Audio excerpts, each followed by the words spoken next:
Une fillette de 3 ans n'arrêtait pas d'appeler à l'aide, mais personne ne l'a remarqué, à l'exception d'un ancien soldat. Quelques minutes plus tard, il s'est levé, et ce qu'il a fait ensuite a laissé tout le monde sans voix. Avant de commencer l'histoire, n'oubliez pas de laisser un like et de vous abonner à la chaîne pour voir plus d'histoires comme celle-ci. Une mouche était piégée contre la vitre, bourdonnant faiblement encore et encore, comme si elle frappait à la porte un monde qu'elle ne pourrait jamais atteindre. Le soleil de fin des après-midi, incliné, traversait la fenêtre poussiéreuse, révélant des traces un nettoyage fait à la va-vite. Dehors, l'autoroute du Kansas étirait comme un fin trait de crayon à travers la terre, silencieuse et immobile, dérangée seulement de temps en temps par le passage un semi-remorque dont le rugissement du moteur éteignait rapidement derrière un bouquet ormes qui prenait une teinte dorée avec la saison. Ethan Walker posa son sac de sport sur le banc recouvert de cuir usé, affaissé par le temps. Il est assis bien droit, comme si son corps n'avait pas encore réappris à se pencher naturellement après des années de discipline rigide. Même sans l'uniforme, la colonne vertébrale droite et les yeux vigilants ne l'avaient pas quitté, marque un marine qui avait servi pendant 18 ans, déployé 2 fois directement dans des zones de combat. Au comptoir, Margaret Chen, une femme d'origine asiatique d'une quarantaine d'années, aux cheveux ondulés lâchement attachés et vêtue d'un tablier délavé par des années d'utilisation, essuyait méticuleusement la surface en verre de la machine à café. Personne ne parlait dans le restaurant. Le silence était assez profond pour que l'on entende le cliquetis de la vieille unité de ventilation qui tremblait et gémissait en efforçant de maintenir la chaleur à l'intérieur de la pièce en bois vieillissante. Ethan n'avait pas faim, mais il commanda quand même un sandwich au jambon et une tasse de café noir. La manière dont il a dit merci était à peine plus qu'un murmure, comme si, il avait dit plus fort, le passé aurait pu entendre et revenir lui rappeler que ce n'était pas un monde où les choses simples avaient leur place. Le Kansas avait été sa maison autrefois, avant que ses parents ne soient emportés dans un accident sur l'autoroute 54, un matin d'hiver glissant qui avait laissé un garçon de 17 ans avec une valise et une maison vide. Il avait quitté la ville une semaine après les funérailles, était enrôlé avec une seule pensée en tête, rester aurait rendu fou. Les gens disent que le temps guérit, mais les soldats ne pensent pas comme ça. Ils apprennent juste à garder une blessure silencieuse assez longtemps pour continuer d'avancer. À la table près de la fenêtre, un couple de personnes âgées prenait un déjeuner tardif. L'homme, noir, avec une barbe argentée, lisait le journal. La femme, portant de grandes lunettes de lecture, murmurait doucement pour elle-même en trempant un morceau de pain dans sa soupe. Non loin de là, un petit garçon d'environ 4 ans, prénommé Léo à en juger par la façon dont Margaret appelait, courait en rond autour des chaises, serrant une petite voiture en plastique. Chaque fois qu'il faisait un vroom bruyant, la vieille dame secouait simplement la tête et souriait, les lèvres closes, sans rien dire. Ethan les observait. Il n'était pas du genre à laisser qui que ce soit échapper à son champ de vision, non par suspicion, mais par simple habitude, une habitude profonde qui lui permettait de lire le monde à travers les moindres détails. Et puis, il l'a vu. Dans le coin, près de la vitre, derrière un cactus sec et cassant dans un pot, était assise une petite fille de 3, peut-être 4 ans, à la peau foncée, aux cheveux bouclés, vêtue d'une robe bleu pâle. Elle était assise très immobile, comme collée à son siège, les mains posées sur ses cuisses. Son regard ne se posait sur personne directement. Il flottait à travers la pièce, effleurant chaque visage juste assez longtemps pour voir, mais pas assez longtemps pour être remarqué. Mais elle cherchait quelque chose, quelqu'un qui pourrait lire ce qu'elle ne pouvait pas dire. En face elle était assis un homme, grand, portant un costume gris, les cheveux blonds bien coupés, les yeux bleu pâle, presque clairs. Il lisait un livre épais sans titre visible. Il n'avait pas touché l'enfant, n'avait pas prononcé un mot. Tout ce qu'il faisait, c'était lire. Et c'est ce qui a attiré l'attention d'Ethan. Personne n'emmène une fillette de 3 ans au restaurant pour ensuite se plonger dans un livre. Personne ne prend l'autoroute et assied là, à côté d'un enfant, comme il agissait d'un bagage à main. Ethan tourna sa tasse de café lentement, son index traçant la chaleur du rebord. Il ne regarda plus la petite fille. Il n'en avait pas besoin. Il savait qu'en quelques secondes de plus, elle jetterait à nouveau un coup d'œil dans sa direction, et elle l'a fait, presque comme sur commande. Le même mouvement, seulement cette fois, ses yeux se sont attardés, et dans ceux-ci, il y avait un léger tremblement, juste un instant. De la cuisine, Margaret est sortie avec un plateau. Elle a posé le sandwich devant lui et a demandé doucement « Vous voulez du sucre, chérie ?» Ethan a regardé. Une question simple, mais ses yeux se sont légèrement plissés, comme si elle aussi sentait que quelque chose n'allait pas dans l'atmosphère du restaurant. Ethan a secoué la tête et a esquissé un léger sourire. Léo a encore couru, frôlant presque la chaise de la petite fille. Elle a tressailli, sans un bruit. L'homme en face d'elle a levé les yeux une seule fois, mais c'était suffisant pour que Léo s'arrête net. Ethan est tourné pour regarder dehors. Le parking était presque vide. Un SUV gris foncé était garé près du poteau électrique au bord de la route. Personne à l'intérieur, mais le moteur tournait. Il y avait un autocollant de super-héros sur la vitre arrière, mais pas le genre que les enfants mettent, le genre utilisé pour bloquer la vue. Il est levé, a apporté sa tasse de café à l'évier derrière le comptoir où Margaret préparait un plateau de tarte aux pommes. Elle a regardé. Il a parlé à voix basse, la petite fille dans le coin, vous avez remarqué quelque chose? Margaret a jeté un regard rapide. Des années à élever 3 enfants ont défilé dans son regard. Elle est assise là depuis un moment, elle n'a pas dit un mot. Je ne l'ai pas vue manger, mais 1 ou 2 fois, je crois qu'elle pleurait doucement. Je ne saurais pas dire pourquoi. Ethan a hoché la tête. Il est retourné à sa table et est assis, cette fois en lui faisant face plus directement. Et puis, la fillette a regardé, cette fois directement. Sa main droite est levée lentement. Elle a replié en point, puis elle a ouvert 1, 2, 3 fois. Ce n'était pas théâtral, mais ce n'était pas caché non plus. Un signal, le signal universel. SOS, sous forme silencieuse. Il savait, et il l'a cru. Plus de doute. Quand son regard a croisé celui de la petite fille, le jeune Léo a laissé tomber sa voiture en jouet par accident, qui a roulé jusqu'au pied de l'homme en costume gris, près de la petite fille. Il a regardé. Cole, l'homme, a levé les yeux, pas vers Ethan, pas vers Léo, mais vers la fillette. Ses yeux étaient froids. Il n'a rien dit, n'a pas haussé la voix, juste un regard, perçant et immobile, a suffi à faire retirer sa main à la petite fille et à la poser précipitamment sur ses genoux. Ethan a enfoncé ses ongles dans sa paume jusqu'à ce qu'elle devienne blanche. La fin des après-midi au Kansas commençait à se rafraîchir, mais à l'intérieur, l'air commençait tranquillement à bouillir. La fillette avait donné un signal, et le vieux soldat savait alors qu'il ne pouvait plus quitter cet endroit comme un simple voyageur de passage. Le restaurant de Margaret a allumé ses lumières jaunes juste au moment où les derniers rayons de soleil se glissaient à travers les fissures des stores. Dehors, il ne faisait pas encore complètement noir, mais la lumière qui s'éteignait suffisait à tracer une ligne entre l'intérieur et l'extérieur, entre le petit restaurant confortable et le monde silencieux au-delà de la vitre. Ethan n'avait pas touché son café une deuxième fois. Il est resté assis, immobile, observant, décomposant chaque détail comme s'il était en première ligne. Cole était assis bien droit, les yeux rivés sur son téléphone, son visage ne laissait rien transparaître. Il ne parlait pas, n'essuyait pas la bouche de la fillette, ne se penchait pas pour lui dire quelque chose de gentil ou d'encourageant. Un étranger assis à côté d'un enfant perdu aurait semblé plus impliqué que lui. Lily ne mangeait pas, ses mains posées sur ses genoux, les yeux sur Ethan. Elle n'a pas cligné des yeux pendant longtemps. Elle ne regardait pas Cole. La raideur de son corps ne venait pas de la fatigue, elle venait de la peur d'être vue. Ethan a pris une petite gorgée de son café, tenant la tasse sans la soulever complètement. Des questions flottaient dans son esprit, aucune n'était pleinement formée, mais la sensation était indéniable. Cet homme n'était pas le père de la fillette. Il est levé et est dirigé vers la table, toujours calme à l'extérieur, chaque pas étant régulier, ni pressé ni lent. « Excusez-moi, j'espère que je ne vous dérange pas. » Cole a levé les yeux, ses lèvres se sont courbées en un sourire, mais ses yeux sont restés froids. « Que est-ce que vous voulez? Je me demandais juste si la fillette était votre nièce. » Une brève hésitation.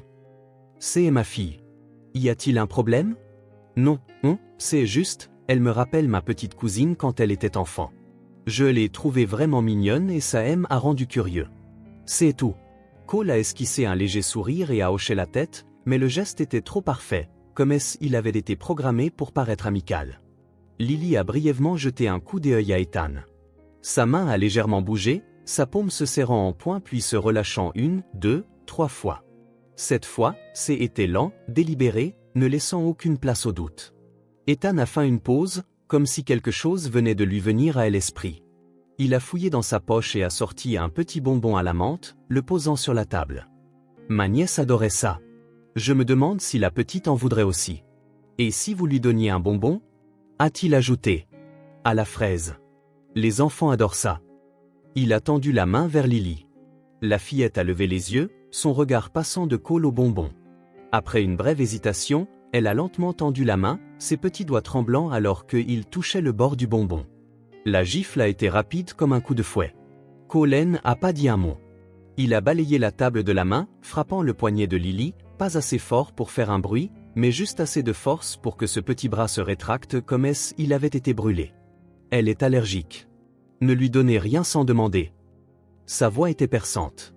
Il est élevé, a remis le bonbon dans la poche de sa chemise et a regardé Lily, lentement, délibérément. Hélène n'a pas pleuré, mais ses mains se sont retirées, se recroquevillant sur elle ourlet de sa chemise, y agrippant fort, un réflexe de défense inconscient. Ses petites épaules ont tremblé, ses yeux se sont baissés, non seulement de peur, mais à cause d'une confiance qui venait de se briser.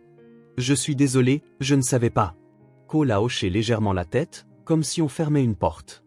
Il est penché en arrière sur sa chaise, les bras croisés, un signal ferme et silencieux que la conversation était terminée. Ethan est retourné à sa table. Son dos était droit, mais chaque pas semblait plus lourd que le précédent. L'air dans le restaurant, déjà calme, était devenu dense, comme si quelqu'un avait baissé la luminosité. Le léger cliquetis d'une cuillère contre un verre, le courant des airs qui se glissait par la fente de la porte, tout a été englouti par un silence effrayant. Margaret a jeté un coup d'œil derrière le comptoir, le front plissé, une main tenant un verre enveloppé dans un torchon, et l'autre pressée à plat contre le comptoir, comme pour se stabiliser. Ethan est assis, a poussé un léger soupir, puis a parlé assez fort pour que Margaret l'entende. Appelez la police. Le plus tôt sera le mieux. Margaret est immobilisée un instant, puis a hoché la tête. Dans le coin du restaurant, Lily était toujours assise droite, ne appuyant pas contre la chaise, comme si elle avait peur que, si elle se laissait reposer sur quoi que ce soit, elle ne puisse plus se relever. Le café dans la tasse était devenu froid. Ethan n'en a pas bu des autres. Il est levé de nouveau, marchant des un pas réguliers vers l'arrière du comptoir, où la lumière du plafond attrapait la fine couche de poussière sur la surface en verre. Margaret se tenait là, immobile. Elle tenait un vieux chiffon, ses bords effilochés, et essuyait lentement un verre propre. Le mouvement était répétitif, mais ses yeux étaient fixés sur l'espace vide devant elle, comme si elle essayait de se convaincre qu'elle contrôlait toujours le restaurant, qu'elle contrôlait toujours sa vie. Ethan est approché sans hâte. Quand il n'était plus qu'à un pas du comptoir, il est arrêté et a posé ses deux mains sur le bois. Il n'a pas frappé, elle n'a pas fait de bruit. Il a simplement posé ses mains là, comme quelqu'un qui pose une main sur une porte avant de l'ouvrir avec des mots. Il a légèrement baissé la tête, la voix basse, et eu la confirmation. La fillette a encore signalé. Ce n'était pas une erreur. Margaret est tournée vers lui, les yeux lourds. Elle a regardé pendant quelques secondes, sans scier, sans rien demander tout de suite, comme si elle lisait quelque chose sur le visage du vieux soldat. « Vous êtes sûr ?» a-t-elle demandé, la voix rauque, mais sans hésitation. Ethan a hoché la tête, les yeux fixés sur son visage. « Je suis à Marine. J'ai vu le combat. Était un signal de détresse utilisé quand une victime ne peut pas parler.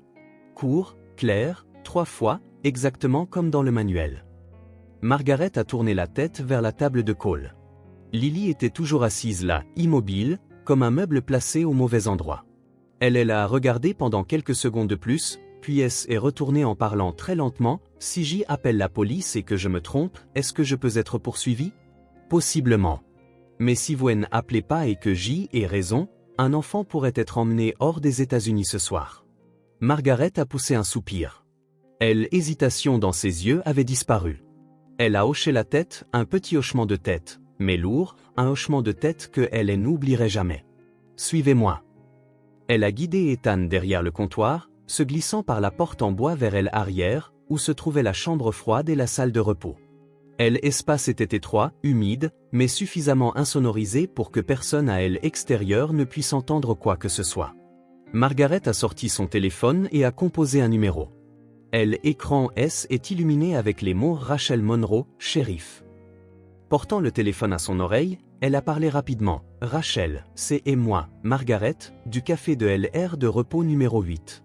J'ai une urgence. » La femme à l'autre bout n'a pas semblé alarmée, elle a juste demandé brièvement « Quelqu'un est blessé?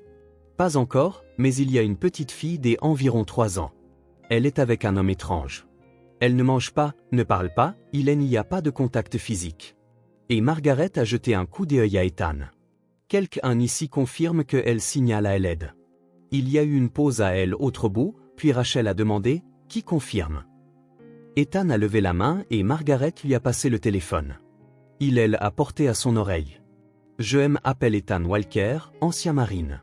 Je peux vous donner mon numéro d'identification militaire plus tard. Je suis entraîné à identifier les signaux SOS non-verbaux. » La fillette a signalé 2 fois, très clairement. L'homme n'a pas été violent, mais il a un contrôle total. La voix de Rachel a changé, elle était maintenant concentrée, sans aucune trace de doute. J envoie des unités tout de suite. Ne les laissez pas partir. Je gère le reste. Clic, l'appel S est terminé. Margaret S est appuyée contre l'étagère en acier inoxydable, son dos tremblait légèrement. Je n'aurais jamais pensé faire ça aujourd'hui. Moi non plus, mais je suis content que vous l'ayez fait. Au bureau du shérif du comté de Sedgwick, le téléphone du bureau a sonné. L'officier Tommy Reyes venait de poser une tasse de nouilles instantanées sur la table lorsqu'il a décroché le combiné. Brigue à l'appareil. Nous avons un rapport des urgences de l'R de repos numéro 8. Enlèvement des enfants possible. Le chef Collins vous veut avec l'équipe des interventions rapides. Une autre fausse alerte, hein? C'est la 3e de la semaine. Le témoin est un ancien marine spécialement entraîné. Ce n'est pas une de ces situations. J ai entendu un cri étrange. Allez-y, Tommy. Tommy a enfilé sa veste en marmonnant, espérons juste que ce n'est pas une autre de ces vieilles dames fouineuses qui ne peuvent pas s'occuper de leurs affaires. Il a glissé son arme dans l'étui, a vérifié sa lampe de poche, puis est monté dans la voiture de patrouille. Les gyrophares rouges se sont allumés. De retour au restaurant de Margaret, Ethan et Margaret sont sortis de la salle de repos. Personne dans le restaurant n'avait la moindre idée de ce qui venait de se passer. Personne n'avait remarqué que le monde avait un peu basculé. Cole était toujours assis, mais ses yeux avaient glissé vers le comptoir. Il était clairement plus alerte. La façon dont il jetait un coup d'œil sans tourner la tête, balayant la pièce avec juste ses yeux, était le genre de signe que seule une personne attendant à être suivie montrerait.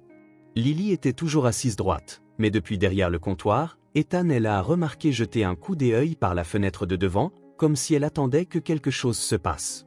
Au café de Margaret vers 20h, il n'y avait plus beaucoup de clients. Un courant d'air se glissait par la fente étroite au bas de la porte en verre, apportant un froid qui faisait parfois flotter les rideaux, comme un souffle fatigué. La lumière jaune et chaude du plafond se répandait sur les tables en bois sombre, projetant des taches de lumière et des ombres sur le sol comme la scène d'une pièce muette. Ethan était toujours assis, les mains posées sur la table, son café depuis longtemps froid. Chaque sens de son corps était tendu comme une corde d'arc. Lily était assise à la table en face, les mains près de ses genoux, ses yeux jetant un coup d'œil vers lui de temps en temps. Cole restait le même, contrôlé, rigide, froid. Le loquet de la porte a cliqué. Ce n'était pas bruyant, mais dans le silence de ce moment, il a fendu l'air comme une lame sur une eau immobile. Alors que la porte s'entrouvrait, Cole est levé un bond, repoussant sa chaise brusquement. Il a attrapé le poignet de Lily avec suffisamment de force pour laisser la peau de l'enfant rougie. « Allons-y » a-t-il dit doucement, juste au-dessus d'un murmure, mais il n'y avait plus rien de poli dans sa voix. Les mots sont sortis comme un ordre. Lily a fait un léger à-coup, ses petits pieds se déplaçant à contre-cœur. Elle n'a pas crié, ne s'est pas débattue, mais son visage a montré une alarme pure. Elle a regardé en arrière, ses yeux balayant la table où Ethan était assis, ce même regard suppliant qu'elle avait eu auparavant. Seulement maintenant, il était plus perçant, plus urgent. Ethan a posé une main sur la table, a poussé la tasse de café sur le côté et s'est levé, sans hâte, sans attirer l'attention. Mais chaque pas avait un but, se dirigeant directement pour bloquer le chemin de la table de Cole à la porte. L'espace entre eux était à peine de 3 mètres. Les deux hommes se sont fait face, la lumière du plafond projetant de longues ombres sur le sol carrelé. Aucun des deux a parlé tout de suite. Il n'en avait pas besoin. L'air entre eux était si tendu qu'on aurait dit qu'il allait se rompre. « Où croyez-vous que vous l'emmenez » a demandé Ethan, sa voix était basse, régulière, pas forte, mais impossible à ignorer. Cole a légèrement haussé un sourcil, ses lèvres se courbant en un sourire forcé. « Je vous ai dit que nous retournons en Iowa. il est tard. Vous ne comptez pas me barrer la route, n'est-ce pas? Lily a baissé la tête, mais ses yeux sont restés fixés sur Ethan. Ses petites mains serraient elle ourlet de sa chemise, tremblant à chaque battement. Ethan n'a pas bougé. Elle ne veut pas partir avec vous, a-t-il dit. J et appelé la police. Ils seront là bientôt. Si vous partez maintenant, ça aura l'air suspect. Les choses s'aggraveront pour vous. Cole a laissé échapper un court rire méprisant, secouant légèrement la tête comme s'il écoutait quelque chose d'absurde. Pour un bonbon? À regard? Pour qui vous prenez-vous pour vous mêler des affaires des autres? Je ne suis pas sûr de qui je suis, a répondu Ethan, mais je sais que Hélène n'est pas partie avec vous de son plein gré. Elle a donné un signal de détresse 2 fois. Je l'ai vu. J ai été formé pour reconnaître ces signes. Cole a froncé les sourcils. Il a changé de posture et a tiré Lily plus près de lui, sa prise se resserrant, ce qui lui a fait pousser un léger gémissement. Vous m'accusez en public. Je pourrais vous poursuivre pour entrave à la liberté personnelle. Ethan a fait un pas en avant, juste un demi-pas. Ce n'était pas une menace, mais cela bloquait complètement le passage. La police réglera ça. Jusqu'à ce qu'elle arrive, je ne vous laisse pas partir avec elle. Les yeux de Cole se sont rétrécis, puis, sans prévenir, il a tendu son bras comme pour repousser Ethan, mais Ethan avait été au combat. Ses réflexes étaient vifs, stables. Il n'a pas reculé ni bloqué, il a juste légèrement incliné son corps, maintenant sa posture. Écartez-vous, a grogné Cole, ses yeux maintenant injectés de sang, son souffle devenant saccadé. Ethan n'a rien dit, mais son regard est resté stable, calme et froid comme de l'acier trempé. Cole perdait patience. Il a tiré Lily vers la porte, mais elle a résisté, calant ses pieds contre le sol. Elle a tiré à nouveau, plus brutalement cette fois. Pendant une fraction de seconde, son autre main est retirée comme si elle était prête à frapper, mais Ethan a attrapé son poignet en LR, le saisissant fermement. Ça suffit. La voix d'Ethan était basse mais portait du poids. Cole est débattu, essayant de se libérer. Les 2 hommes se tenaient presque poitrine contre poitrine, leur souffle se mêlant, la tension tendue comme un ressort enroulé. Cole a de nouveau tenté de bousculer Ethan, mais Ethan n'a pas bougé, ses pieds ancrés comme un roc. Lily a reculé, tremblant, ses mains agrippant elle ourlait de son manteau, les yeux grands ouverts. Vous allez le regretter, a sifflé Cole, sa voix basse comme une malédiction. Les tendons de son poignet ressortaient sous sa peau pâle. Ethan n'a toujours rien dit. Il a regardé Cole droit dans les yeux, sans faillir. Puis il est penché légèrement, son regard est adoucissant lorsqu'il est tourné vers Lily. Tu n'as pas allé quelque part. Tu es en sécurité ici. Lily n'a pas bougé, parfaitement immobile, comme si elle attendait que quelque chose se termine, d'une manière que Hélène n'avait pas osé espérer. Personne n'a eu le temps de dire quoi que ce soit de plus. Une sirène a retenti au loin. Des phares ont clignoté sur le sol à travers la fenêtre de devant, bleu, rouge, bleu, rouge. Un SUV de police est arrêté juste devant le café. Les lumières ont ralenti, le moteur est coupé. Une portière de voiture est ouverte. Tommy Briggs est sorti le premier, sa veste ouverte, une main posée nonchalamment sur elle étui à sa hanche. Il n'a pas sorti son arme, mais chacun de ses pas était mesuré. Derrière lui est venue Rachel Monroe, la chef de la police, calme, posée, imposante. Elle a balayé la scène du regard à travers la vitre, où Ethan et Cole se tenaient toujours comme 2 piliers enracinés dans le sol. Cole a tiré la main de Lily, essayant de se tourner et de l'entraîner plus vite, mais il avait à peine pivoté de moitié que Ethan a fait un autre pas en avant, se plaçant carrément devant la porte. Il ne s'est pas tendu, n'a pas dit un mot, mais son large dos de soldat se tenait comme un mur. « Arrêtez-vous là », a signalé Rachel de la main, sa voix claire, pas forte, mais ferme.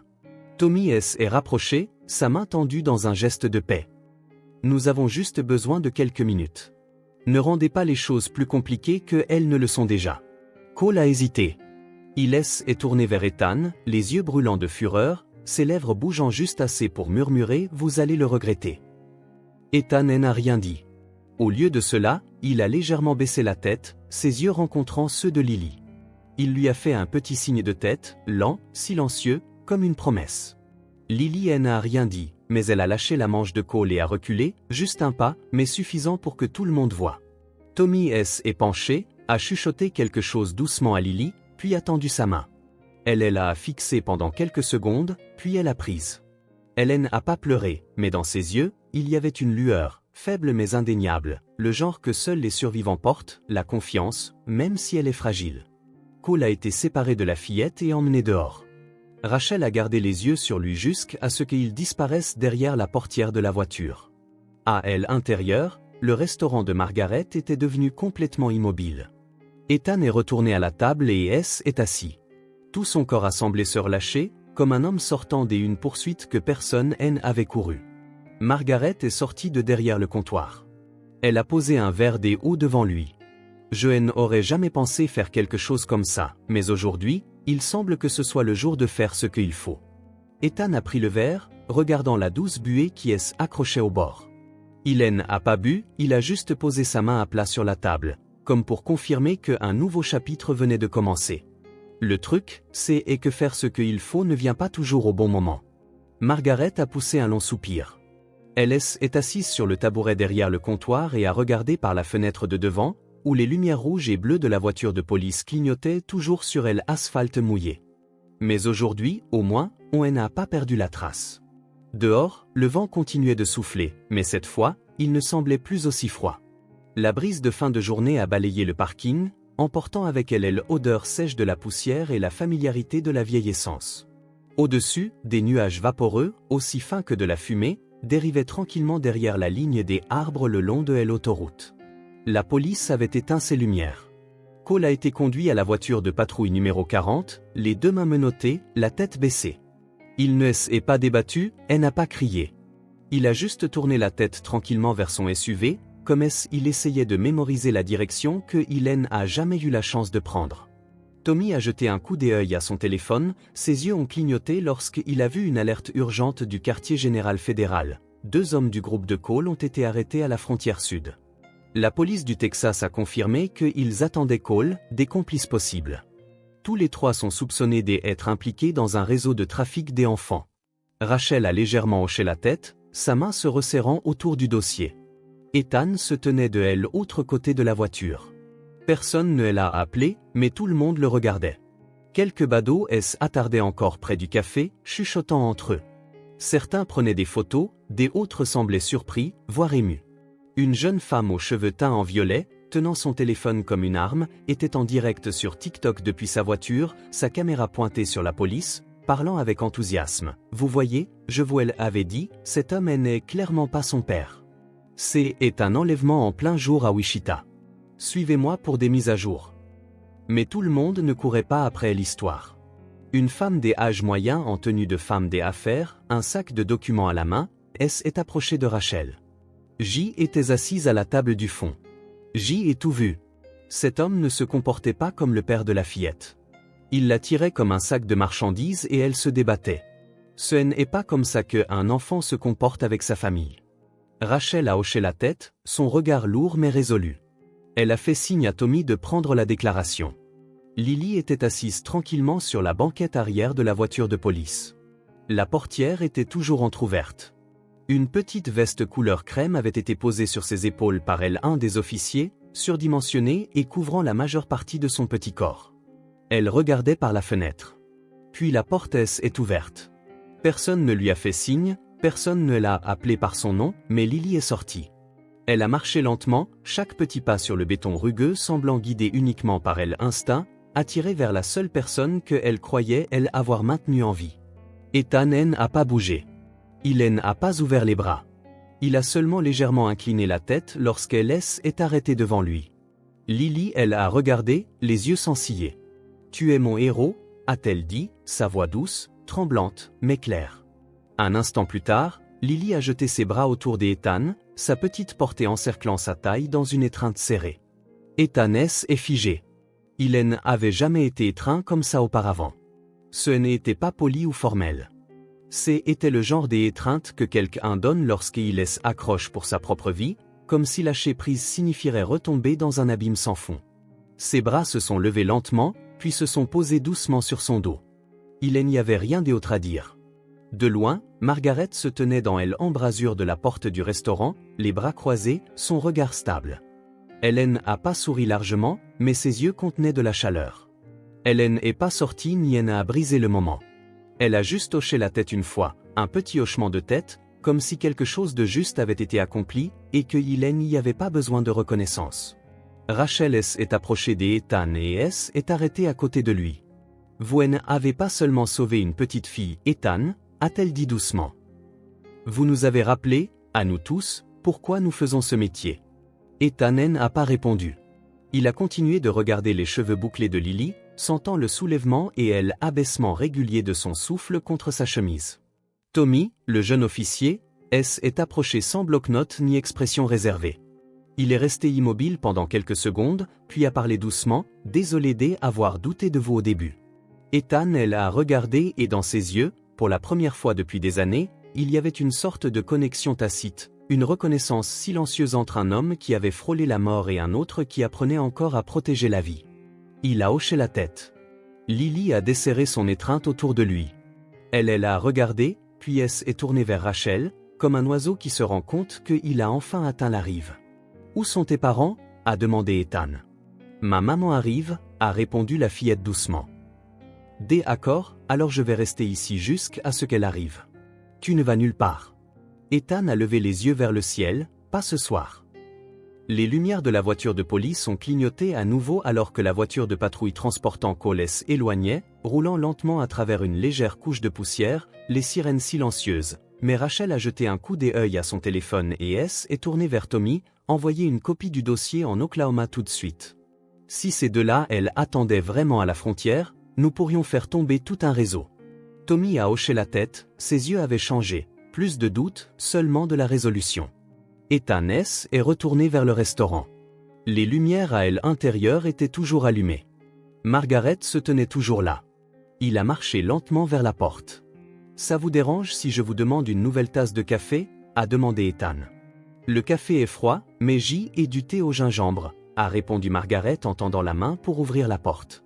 « Ça a l'air meilleur de toute façon. » Margaret a placé 2 biscuits sur le comptoir. Elle a parlé doucement. « Ils sont pour Lily. Je pensais que je ne devais pas me mêler des affaires des étrangers, mais aujourd'hui, si je ne parle pas, qui le fera ?» Ethan n'a pas répondu tout de suite. Il a regardé par la fenêtre où Tommy marchait vers la voiture de patrouille avec Lily, toujours serrant sa veste couleur crème. Parfois, un câlin est tout ce qu'il faut pour tout changer. Cette nuit-là, le vent soufflait toujours froid sur l'autoroute, mais quelque chose avait été réparé, non pas avec une arme, ni avec la violence, mais avec la petite étreinte d'une fillette de 3 ans. Une nuit calme et rare, mais la vérité ne se termine jamais en un seul après-midi. Les choses ne faisaient que commencer. Le vent nocturne à Wichita portait l'odeur de la terre froide. Une légère pluie venait de passer, laissant le trottoir mouillé et l'air humide. À l'intérieur du poste de police central, les lumières fluorescentes projetaient une faible lueur, étalant de légères traînées verdâtres sur le vieux sol carrelé. Ethan était assis seul dans la petite salle des attentes, sur une chaise en plastique dur qui grinçait chaque fois qu'il bougeait. Sa main gauche était légèrement striée de sang, une petite égratignure sur son poignet, quelque chose que personne n'avait remarqué, pas même lui, jusqu'à ce que son doigt la frôle. Il a fixé un instant. Il n'a pas mis de pansement, n'est pas plat. Pour lui, la vraie douleur ne vivait pas dans la chair. À travers la vitre dépolie, Ethan pouvait voir la lumière de la salle des interrogatoires toujours allumée. Rachel était à l'intérieur avec Tommy et une assistante sociale, passant en revue les notes sur Cole. La porte de la salle médicale temporaire est brièvement ouverte puis est refermée. Une femme médecin a conduit Lily à l'intérieur. La fillette serrait toujours un morceau de bonbon, maintenant fondu en une tache collante à l'intérieur de son emballage en aluminium. Personne n'avait le cœur de le lui prendre. Ethan ne pouvait pas entendre les voix, mais il a vu les yeux. La fillette ne tremblait plus, mais son regard était toujours le même, perdu, méfiant, comme si elle attendait à ce que tout le monde autour d'elle puisse disparaître à tout moment, y compris elle-même. Margaret lui a apporté une tasse de café. Il sentait l'eau. Elle n'a rien dit, a juste posé la tasse à côté de lui et est assise. Pour la première fois, ses mains ne faisaient rien, elle se reposait simplement sur ses genoux. Le silence entre eux était comme une langue en soi, qui n'avait pas besoin de traduction. Rachel dit que la fillette n'a pas parlé, a-t-elle dit. Ethan a hoché la tête. Et Cole est resté bouche cousue, mais son casier n'est pas vierge. Accusé de maltraitance avant, jamais condamné. Ethan n'a pas réagi. Ça n'avait plus autant d'importance, pas maintenant que Lily était là, vivante. La porte de la salle des attentes est ouverte. Tommy est entré, suivi d'une jeune femme. Ses longs cheveux étaient en désordre, son manteau était ouvert, son visage pâle comme quelqu'un qui venait de fuir une tempête. Ses yeux étaient rouges, mais il y avait une étrange lueur en eux, comme quelqu'un qui venait de toucher une partie de son âme perdue depuis longtemps. « Grace », a dit Tommy doucement, inutile d'en dire plus. Ethan est levé. Grace a regardé autour d'elle, légèrement étourdie, puis elle est arrêtée quand elle a vu Margaret. Les deux femmes se sont reconnues, comme des personnes qui étaient croisées lors de jours difficiles et incertains. « Où est la fillette ?» a demandé Grace, sa voix rauque. Rachel est approchée et a parlé doucement, dans la salle des examens. Elle a été examinée. Aucune blessure externe, mais... Grace n'a pas attendu d'entendre la suite. Elle est dirigée rapidement vers la pièce, ses mains tremblant légèrement. Rachel a commencé à arrêter, puis a juste soupiré et elle a laissé partir. La porte s'est ouverte. Grace se tenait sur le seuil. Lily, qui est maman. La petite fille était assise sur une chaise haute, vêtue d'un manteau aux manches trop longues pour elle. Ses jambes se balançaient, ne touchant pas le sol. Elle est tournée quand elle a entendu la voix, mais elle n'a pas couru, ne s'est pas précipitée dans ses bras. Elle a juste regardé, ses yeux étaient froids, détachés, comme si elle ne se souvenait pas. Grace est figée, sa voix est brisée. « Tu ne me reconnais pas, ma chérie ?»« C'est moi, Lily. Je suis là maintenant. » Lily a serré l'animal en peluche dans ses mains. Elle a regardé Grace, puis a tourné la tête, un refus silencieux mais indéniable. À ce moment-là, elle étreinte n'est jamais venue. Grace est restée immobile, les épaules tremblantes. Elle a pressé sa main contre sa bouche, mordant. Tommy est approché doucement, la guidant vers une autre chaise. Rachel est tournée vers Ethan, sauver quelqu'un est une chose. Le réparer, c'est autre chose. Ethan a juste hoché la tête. Il a regardé Grace. À ce moment-là, il a vu clairement, Grace n'était pas seulement une mère, elle était une survivante. Elle avait enduré des blessures encore plus profondes que celles d'un enfant. Était-elle une des victimes de Cole ? A demandé Ethan, sa voix rauque. Rachel a hoché la tête. Ils ont vécu ensemble pendant presque 2 ans. Il avait un contrôle total sur elle. Elle a essayé de s'enfuir une fois, mais il l'a forcée à revenir. Après ça, elle a perdu le contact avec sa famille. Et Margaret a ajouté à voix basse, « Grace est venue à mon restaurant une fois, il y a près d'1 an. Elle était enceinte. Je pensais qu'elle essayait de s'enfuir, mais elle est revenue. Je n'ai rien fait. » Personne n'a dit un mot après ça. Le silence n'était plus vide, il était devenu un témoin. Ethan a marché jusqu'à la porte, sa main posée sur la poignée. On aurait dit qu'il allait partir, mais sa main ne l'a pas tourné. Dans cette pause, Lily a levé les yeux et elle a regardé. Personne n'a parlé, mais à ce moment-là, quelque chose a commencé à changer. Dans le couloir, dans une pièce où la lumière n'avait pas été allumée, il y avait un sac de dossiers que personne n'avait encore ouvert. À l'intérieur se trouvait un FAX de l'Iowa, un vieux mandat des arrêts d'un autre État pour Cole qui n'était jamais arrivé à Wichita, et une déclaration manuscrite, l'encre maculée, du père biologique de Lily, jamais signée. Tout cela semblait être terminé, mais en vérité, ce n'était que le début. 2 jours après le sauvetage de Lily, le palais de justice de Wichita a pris une atmosphère inhabituelle. Dehors, des groupes de journalistes se bousculaient pour avoir une position, les caméras perchées sur les épaules, leur lumière vive et pénétrante comme des aiguilles visant quiconque passait les grandes portes en bois. Le bruit avait depuis longtemps dépassé les frontières de la ville.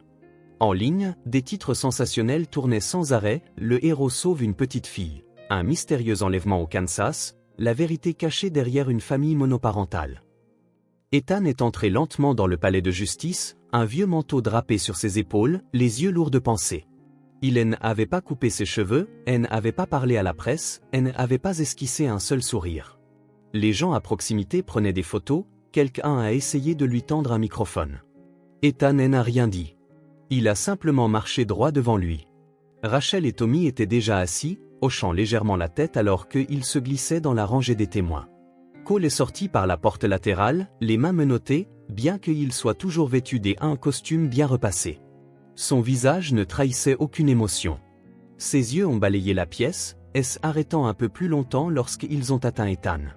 Il gardait le menton haut, comme s'il agissait d'une autre réunion, pas d'un jugement au tribunal.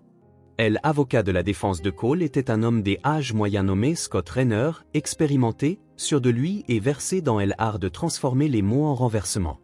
Dans sa déclaration des ouvertures, il est penché sur le récit. Votre honneur, mon client est la victime d'un profond malentendu. C'est une affaire de famille, entre un beau-père et une belle-fille qu'il aimait profondément, mais dont les actions ont été mal interprétées pendant une transition difficile. Les médias ont déformé cela en une affaire criminelle qui n'aurait jamais dû exister. L'accusation n'a pas répondu. Elle savait que de tels appels suscitaient souvent de la sympathie, mais elle avait aussi des preuves. Grace a été appelée à la barre. Elle portait une simple blouse blanche, ses cheveux tirés en arrière, son visage pâle, mais ses yeux ne vacillaient pas. Pour la première fois, elle est présentée devant le public et a raconté chaque détail. Il ne se contentait pas de contrôler ce que je faisais, il coupait mon téléphone, ne me laissait pas travailler, ne me laissait voir personne. Il a frappé une fois pendant que j'y étais enceinte. Il a enfermé dans une pièce sombre pendant 2 jours, juste parce que je lui ai demandé à qui il parlait au téléphone. Le tribunal est tombé dans le silence. Le seul bruit était le cliquetis régulier de la machine à écrire de la greffière. Avocat Raynor a essayé de riposter, mais vous avez continué de vivre avec lui pendant longtemps après les soi-disant incidents de maltraitance. Grace a répondu, ni en colère ni effrayée, je suis resté parce que j'y avais peur et parce que je pensais que si je le supportais, il laisserait ma fille tranquille. Le tribunal est tombé dans le silence. Tommy S. est avancé ensuite, présentant un extrait vidéo d'une caméra de station-service sur l'autoroute. Les images montraient Cole tirant Lily dans la voiture, ses yeux balayant la zone comme pour éviter d'être reconnu. Il n'y avait pas de mots dans la vidéo, mais les expressions n'avaient pas besoin de traduction. Ethan a été appelé en dernier. Il est levé, sa voix lente et régulière. Je n'ai pas agi sur un coup de tête quand j'ai vu cette petite fille signaler SOS. Je savais que ce n'était pas un jeu. Elle ne l'a pas serré dans ses bras. Elle ne l'a pas appelé papa. Quand je lui ai tendu un bonbon, il a giflé sa main. C'est du contrôle, pas quelque chose qu'un père normal fait. Avocat Raynor a demandé, êtes-vous un expert en psychologie de l'enfant, monsieur Nolan? Ethan a répondu, mais j'y ai été sur le champ de bataille. J'y ai vu le regard dans les yeux de quelqu'un qui implore d'elle, mais qui a trop peur de parler. Cette petite fille avait ce regard. La vérité n'a pas besoin de crier, elle a juste besoin de se tenir droite. En fin de matinée, Rachel S. est avancée, portant un petit sac. Elle en a sorti un dessin au crayon. Il montrait une petite fille aux cheveux bruns tenant un bonbon rouge avec un homme vêtu de noir qui la tirait par le bras par derrière. Elle a placé le dessin devant le tribunal et a dit « Lily ne nous a rien dit, mais c'est comme ça qu'elle a raconté son histoire. » Personne ne pouvait contester cette image, elle était glaçante dans son honnêteté. Scott Raynor est levé, essayant de reprendre le contrôle. Le dessin d'un enfant ne peut pas être utilisé comme preuve légale. Rachel a répondu « Mais c'est une preuve de peur. » Et la peur ne ment pas. À ce moment-là, l'accusation a présenté un autre dossier. Tommy a glissé un paquet de documents de l'État du Texas et une vieille lettre manuscrite d'un homme nommé Robert Callahan, le père biologique de Lily, vers le juge. Dans la lettre, M. Callahan avait demandé la garde de Lily 3 ans plus tôt, mais n'avait jamais reçu de réponse. À côté, il y avait un rapport du Federal Bureau of Investigation, confirmant que Cole avait déjà été sous surveillance pour suspicion d'implication dans un réseau de trafic des enfants inter-États. Un témoin inattendu est avancé, Tabby, la fille qui avait fait un direct sur TikTok le jour de l'incident. Elle est approchée avec son téléphone à la main, présentant une vidéo qu'elle avait enregistrée d'Ethan confrontant Cole. Je pensais que je filmais juste pour m'amuser, a-t-elle dit, mais quand je l'ai regardé à nouveau, j'y ai vu le regard dans les yeux de cette petite fille. Je suis désolé d'avoir essayé d'en faire un spectacle au début, mais maintenant, je sais que je dois dire la vérité. La vidéo a été diffusée dans la salle des audiences. Elle montrait Cole tirant Lily par le bras et la voix d'Ethan, j'y ai appelé la police. Ils sont en route. Le tribunal a ordonné que Cole soit détenu sans caution et le dossier a été remis pour une enquête plus approfondie. Alors qu'il était emmené, son regard de défi avait disparu. En bas, Grace serrait les mains. Ethan ne le regardait plus. Ses yeux étaient sur Lily, assise dans la dernière rangée, son visage toujours solennel, mais ne fuyant plus son regard.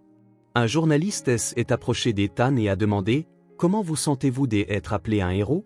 Ethan a regardé l'homme un instant, Puis a dit, je ne suis pas un héros. Je n'ai juste pas pu détourner le regard. Et puis il est retourné et est parti. Derrière lui, Rachel regardait à nouveau le dessin de Lily, les yeux fixes. Elle savait que ce n'était pas juste un cas.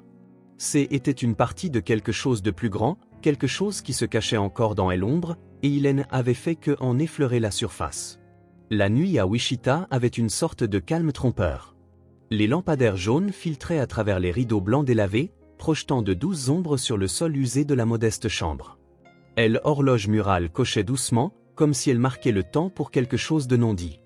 Dehors, le vent sifflait à travers le parking vide, emportant avec lui le bruissement sec des déchets et des feuilles mortes. Ethan se pencha en arrière contre la chaise, une bouteille de bière non ouverte posée sur la table. Ses yeux étaient tranquillement fixés sur l'enveloppe qu'il tenait dans sa main.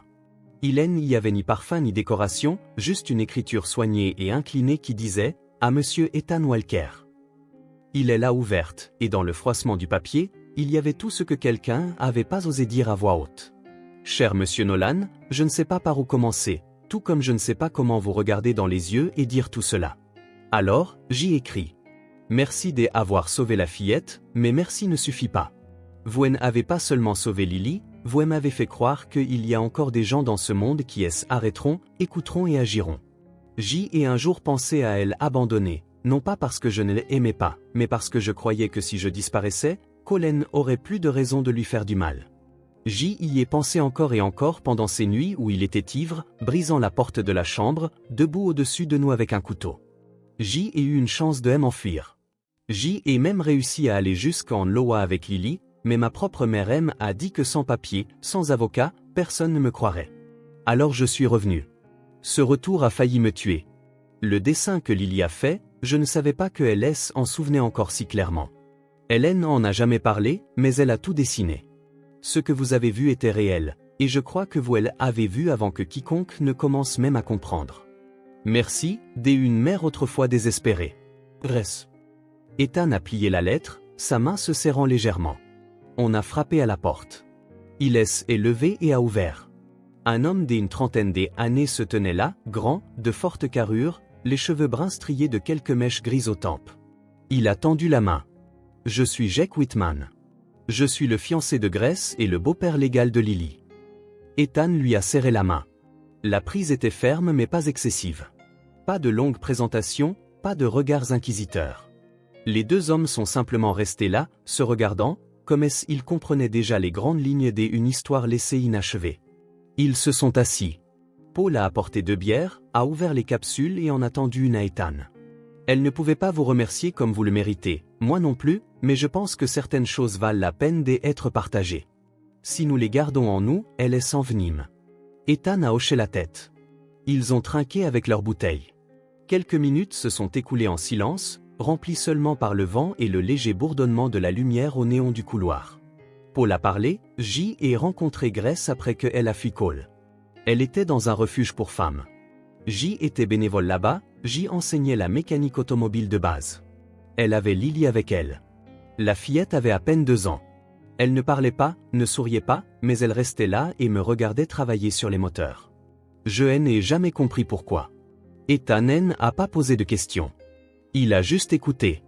Quand Grace a reçu les documents du tribunal exigeant un droit de visite pour Cole, elle a failli s'effondrer.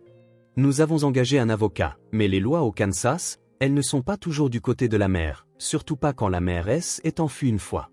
Paul a fouillé dans sa poche, a sorti un mince dossier et elle a glissé sur la table vers Ethan. C'est une copie de l'ordonnance de protection des urgences que nous avons déposée l'année dernière. Refusé. Raison, pas de nouvelles preuves. Le système n'est pas mauvais, mais il n'est pas assez rapide. Ethan a ouverte, ses yeux se sont arrêtés sur une note manuscrite dans la marge. C'était de la main de Grace, si je meurs, et s'il vous plaît, que quelqu'un s'occupe de Lily. Il a refermé le dossier, et n'a rien dit. Paul a continué, je sais que vous n'essayez pas d'être un héros, mais votre silence, il en dit long. Quelqu'un doit encaisser pour que les autres soient en sécurité. Grace et moi vous devons ça. Ethan a fini sa bière, a posé la bouteille. Ses yeux ont dérivé vers la fenêtre où le lampadaire projetait de longues traînées jaunes inclinées à travers la pièce. Il a parlé lentement, J ai perdu mes 2 parents dans un accident de voiture quand J avait 17 ans. Après ça, je suis resté chez des proches du côté de ma mère pendant un moment, mais les choses n'ont jamais été les mêmes.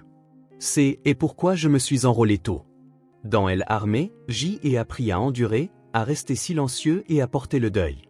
Mais des nuits comme celle-ci, il a regardé par la fenêtre à nouveau, sa voix baissant, elle me ramène toujours à ce sentiment de vide. Quand J ai reçu l'appel que mes parents ne rentraient pas à la maison.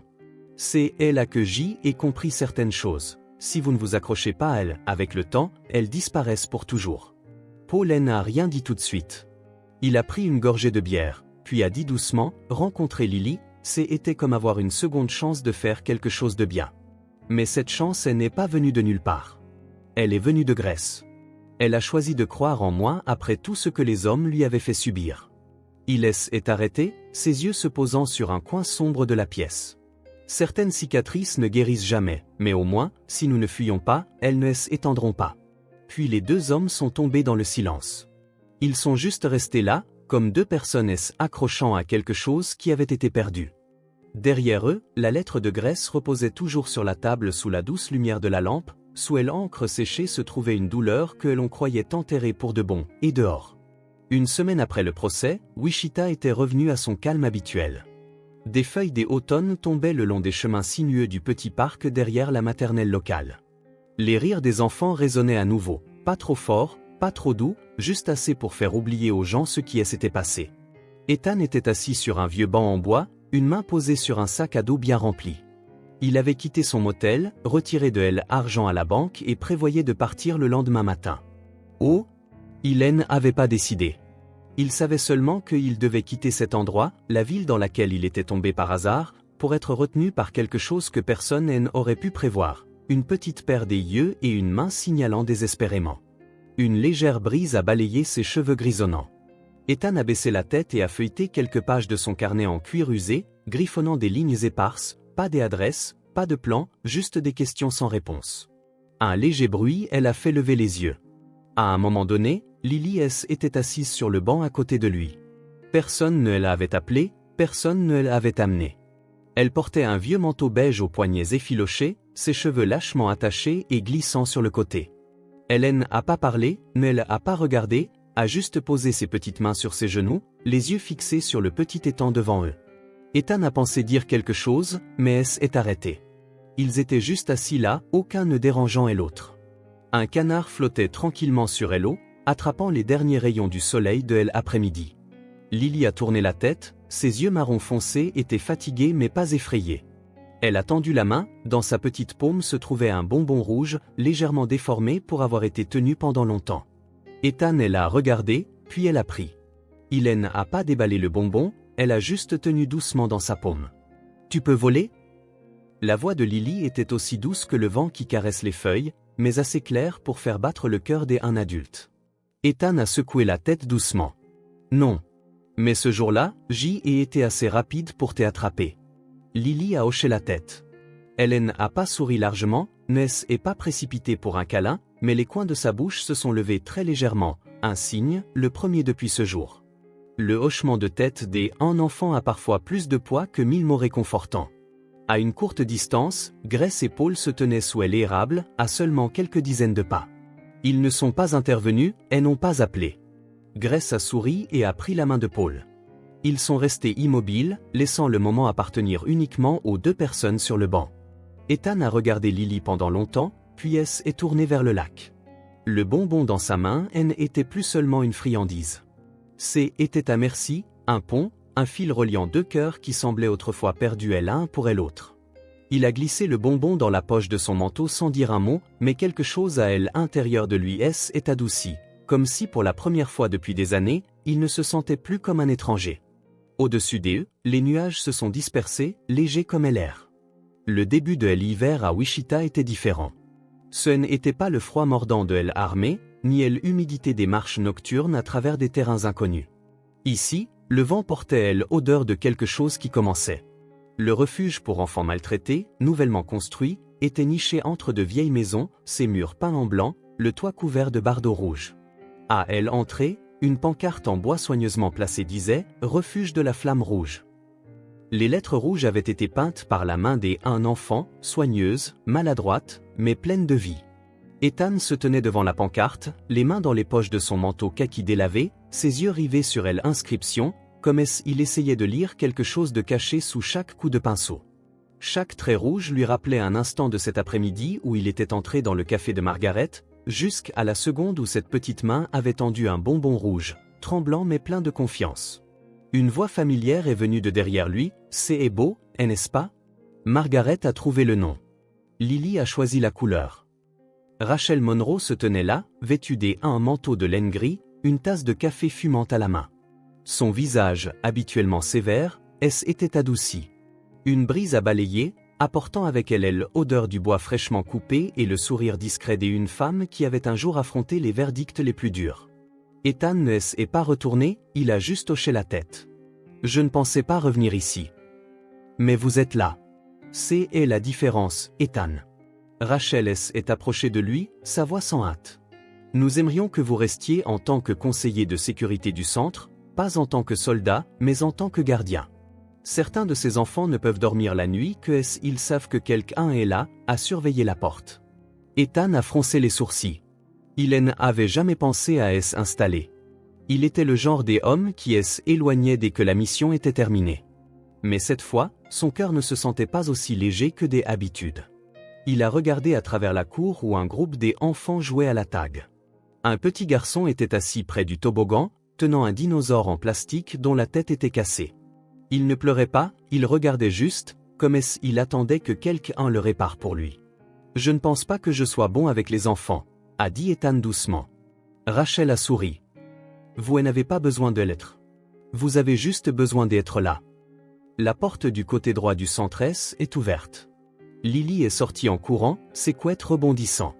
Elle portait un manteau rouge foncé et l'écharpe autour de son cou était lâche, brodée de son nom. Quand elle a vu Ethan, elle est arrêtée, puis est lentement approchée. Elle n'a pas dit un mot, a simplement tendu la main et a pris la sienne. Ethan a baissé les yeux, ses petits doigts se sont enroulés autour des siens, froids mais fermes. Elle n'a pas levé les yeux, mais ses petits pieds étaient tournés vers la porte, une invitation silencieuse. Il a jeté un coup d'œil à Rachel, comme pour demander confirmation. Rachel a hoché la tête. Aucune autre raison n'était nécessaire. À l'intérieur du centre, le couloir sentait encore la peinture fraîche. Les murs étaient tapissés de dessins des enfants, des maisons, des soleils, des mamans, des papas, des chiots, et au centre de tout cela, il y avait un dessin qui se démarquait. Il montrait un homme en uniforme militaire ayant son bras autour d'une fillette aux cheveux bruns. Elle tenait un bonbon rouge dans sa main et la lumière du soleil, dessinée au crayon de cire, se répandait sur le haut de leur tête. Ethan est arrêté devant le dessin. Il n'avait pas besoin de demander qui elle avait dessiné. Il savait. Paul et Grace se tenaient au bout du couloir, avec Margaret et Tommy. Chacun le regardait différemment. Admiration, gratitude, soulagement silencieux, mais personne n'est intervenu. Ils ont compris que ce moment n'appartenait pas au mot. Il est retourné vers Lily, est penché et a demandé doucement, « Ça ne te dérange pas si je reste juste un peu de temps ?» La fillette a hoché la tête. « Aussi longtemps que tu en as besoin. Ne disparais juste pas. » Ethan a laissé échapper un léger rire, pour la première fois depuis des années. Ce n'était pas un rire né du sarcasme ou de la politesse. Il venait de quelque chose qui se fondait tranquillement en lui. Rachel est avancée et a posé une main sur son épaule. « Je vous l'ai dit. Les soldats n'arrêtent jamais de servir. Ils changent juste d'endroit. » Ethan a regardé autour de lui. Il a vu des enfants dessiner, une petite fille encore en train de renifler pendant qu'une bénévole la réconfortait. Il a vu Margaret donner un biscuit à un garçon. Tommy accroupi en train de redresser un tapis de travers. Personne ne donnait des ordres, personne ne criait, mais ils faisaient tous la même chose, garder les enfants en sécurité. Il a hoché la tête. D'accord. Mais juste pour un petit moment. Lily a serré sa main plus fort, comme si elle savait déjà que ce petit moment durerait plus longtemps que quiconque ne l'aurait imaginé. Dehors, le soleil du début de l'hiver tombait doucement sur le toit de bardeaux rouges. C'est fini, mais pas vraiment la fin. Peut-être que l'histoire d'aujourd'hui nous fait réaliser que parfois, un simple regard, un petit hochement de tête, ou même un petit morceau de bonbon, peut être un cri silencieux à l'aide. Dans un monde bruyant, le courage ne rugit pas toujours. Il vit dans les actes discrets de ceux qui choisissent de ne pas détourner le regard. Vous êtes-vous déjà demandé, si c'était vous dans ce restaurant ce jour-là, si vous auriez été assez perspicace pour remarquer le signal silencieux d'un enfant? Croyez-vous que la justice puisse venir d'une vidéo enregistrée par accident? Ou avez-vous déjà manqué un signe, un qui persiste encore dans votre cœur avec un regret silencieux? Cette histoire n'est pas seulement à raconter, c'est un rappel que nous ne vivons pas seulement pour nous-mêmes, mais aussi pour les yeux qui espèrent silencieusement que nous les verrons. Si vous regardez cela un jour de fatigue, j'espère que vous allez bien.